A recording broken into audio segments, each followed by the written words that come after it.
Perut mual, kepala pusing. Inilah penyebab dan cara menanganinya. Perut mual, kepala pusing adalah dua keluhan yang sering muncul bersamaan dan bisa mengganggu aktivitas sehari-hari. Kondisi ini dialami siapa saja, mulai dari anak-anak hingga orang dewasa. Meski keluhannya sering kali ringan, perut mual dan kepala pusing juga bisa menjadi tanda adanya masalah kesehatan yang memerlukan perhatian lebih. Gabungan gejala perut mual dan kepala pusing dapat muncul secara tiba-tiba atau perlahan, tergantung penyebabnya. Kadang keluhan ini disertai gejala lain seperti muntah, lemas, keringat dingin, atau bahkan penurunan konsentrasi. Penting bagi Anda untuk mengetahui apa yang memicu perut mual kepala pusing, sehingga Anda bisa menentukan langkah penanganan yang tepat dan terhindar dari berbagai komplikasi yang mungkin terjadi. Penyebab perut mual kepala pusing yang sering terjadi. Banyak hal yang dapat menyebabkan perut mual kepala pusing muncul secara bersamaan. Berikut ini adalah beberapa penyebab paling umum yang perlu Anda ketahui. Yang pertama adalah mabuk perjalanan. Mabuk perjalanan adalah penyebab umum pusing dan mual, terutama saat bepergian dengan mobil, bus, atau kapal. Kondisi ini terjadi karena otak menerima rangsangan berlebih dari gerakan tubuh, suara, dan visual yang tidak serasi, sehingga menimbulkan sensasi tidak nyaman.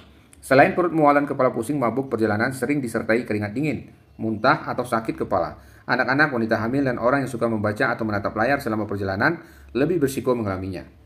Infeksi saluran pencernaan. Infeksi virus atau bakteri pada saluran pencernaan seperti gastroenteritis dapat menyebabkan mual, muntah, sakit perut, dan kepala terasa ringan atau berkutat. Dehidrasi akibat muntah atau diare juga bisa memperparah gejala pusing. Penanganan awal umumnya dengan istirahat dan banyak minum air putih. Namun jika gejala tidak membaik atau disertai dengan demam tinggi, darah pada muntah atau tinja, sebaiknya segera periksa ke dokter. Gula darah rendah. Penurunan kadar gula darah secara mendadak, misalnya karena terlambat makan atau pada penderita diabetes, bisa memicu sensasi perut mual kepala pusing. Kondisi ini umumnya dibarengi dengan keluhan lain seperti gemetar atau tubuh lemas. Kondisi ini dapat menjadi bahaya jika tidak segera diatasi, terutama pada penderita diabetes yang mengkonsumsi obat penurun gula darah. Dehidrasi atau kurang cairan. Perut mual kepala pusing juga bisa disebabkan oleh dehidrasi. Tubuh yang kekurangan cairan akibat muntah, diare, olahraga berlebihan, atau cuaca panas dapat menyebabkan perut terasa mual kepala pusing. Kondisi ini umumnya dapat diatasi dengan cara sederhana seperti minum air putih yang cukup setidaknya 8 gelas per hari. Vertigo atau gangguan telinga dalam.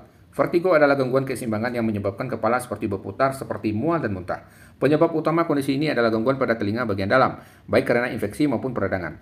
Episode vertigo bisa berlangsung beberapa menit hingga berjam-jam, tetapi biasanya membaik dengan istirahat yang cukup. Perut mual kepala pusing dan cara menanganinya. Saat Anda mengalami perut mual dan kepala pusing, ada beberapa langkah sederhana yang dapat Anda lakukan secara mandiri untuk membantu meredakan keluhan. Cara-cara ini bertujuan untuk memberikan kenyamanan dan mempercepat pemulihan, terutama jika penyebabnya bukan sesuatu yang berbahaya. Berikut ini adalah langkah-langkah yang bisa Anda coba di rumah. Beristirahat di tempat sejuk dan tenang, hindari cahaya terang atau suara keras. Minum air putih perlahan agar tubuh tidak kekurangan cairan. Hindari makanan berlemak, pedas, atau berat hingga rasa mual mereda. Konsumsi makanan ringan seperti biskuit atau buah yang mudah dicerna. Untuk mabuk perjalanan, pilih duduk di kursi depan. Pandang lurus ke depan dan hindari membaca atau main gadget. Perlu diingat, meski keluhan perut mual kepala pusing seringkali bersifat ringan, hal ini bisa menjadi tanda dari kondisi yang lebih serius dan memerlukan penanganan medis khusus. Oleh karena itu, jika keluhan perut mual kepala pusing tidak kunjung membaik, terutama bila disertai gejala lain seperti muntah darah, perubahan kesadaran, leher kaku, sesak napas, atau nyeri kepala berat, jangan ragu untuk mengkonsultasikannya ke dokter.